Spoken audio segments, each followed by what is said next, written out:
Oh, it's the Jews, Johnny. It's the Jews. The Templars invented banking. The very word bank comes from the word banco, the Italiano, the countertop that the Medici did their business over, the Medici, the Farnese, the banking clientele, the cartels. Okay, Jews? No. These people invented Medici, Farnese, Aldo Brandini, Borgia, Orsini. Do you know that Thomas Mapother IV is an Orsini? Oh, I'm sorry, Tom Cruise. You better know him, Tom Cruise. Thomas Cruise Mapother IV is an Orsini. Where did he marry Katie Holmes? At the Orsini family castle. Oh, there's real bad. Oh, it's Jews, Johnny. It's the Jews, Johnny. Look up Cruise, Holmes, marriage, Orsini family castle. Okay? The pentagram. I mean, the Pentagon.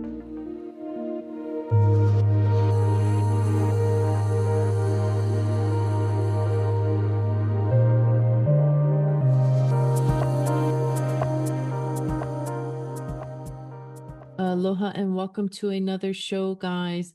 Before we get started, please take a second to follow, subscribe, and hit that bell so you're always in the loop every time a new episode drops. And please give a positive review. If you'd like to support this show, you can head over to my Patreon where you can donate directly, or you can also buy me a coffee.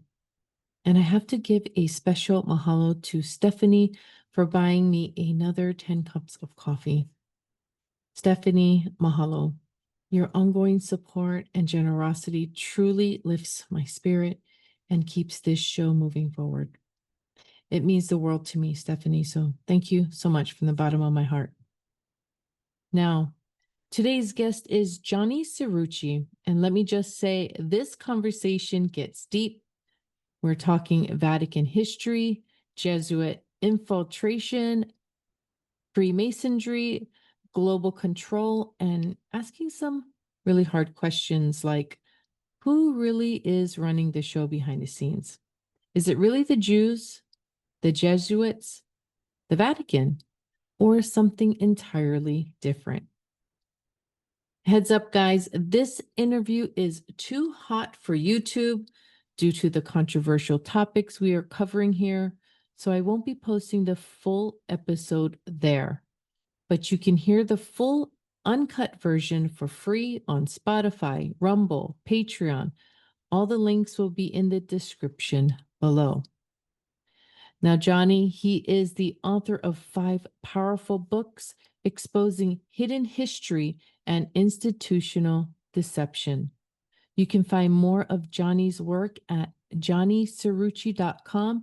That's Johnny Cirucci, CIRUCCI.com. And I highly recommend diving into his archives. So with that said, let's get into it.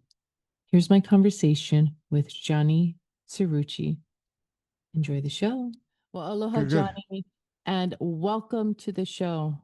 It's an honor to have you here today. I've been following your work for a while now, and I truly admire the depth and the courage you bring to your research. I love the way you connect the dots to what most people don't even see. And that's exactly the kind of insights that I want to share with my audience. So thank you for being here. Before we get into the layers of Vatican history or Jesuits and Freemasons, can you just take us down that the moment to maybe introduce yourself to the audience? Sure. Who is Johnny Cirucci and what's the mission behind your work? Aloha, Miya. I am born and raised Italian Roman Catholic, 4th generation, and 20 years in the military, Marine Corps enlisted, Army officer, tour in Iraq, and once was more than enough. Born and raised in a conservative environment, patriotic, conservative values, and this pushed me towards a career in the military. And I was a blazing underachiever throughout my entire life.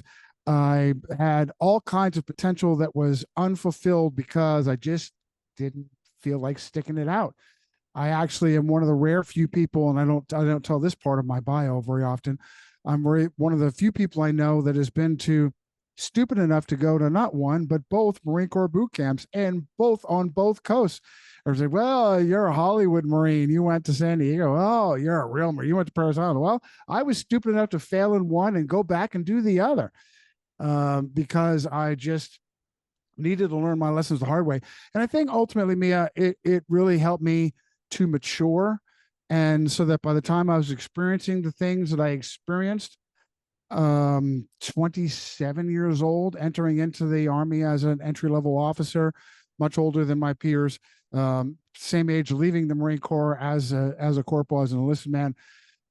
It gave me a perspective. It gave me a perspective that, especially with a broken family, broken home, my father was kind of an abusive guy, not kind of, and anyway, it was tough. It was a tough situation growing up, that contributed to me being kind of chaotic in who I.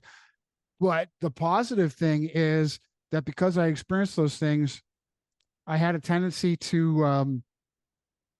It's a disorder. What is it? What do they call it? Authoritative something disorder, where you just don't immediately accept what you're told. You have issues. You question things all the time, which is oddly, it's a good formula for a truth seeker. I have a meme that I share with my audience all the time. As soon as you realize you've been lied to, you become a conspiracy theorist.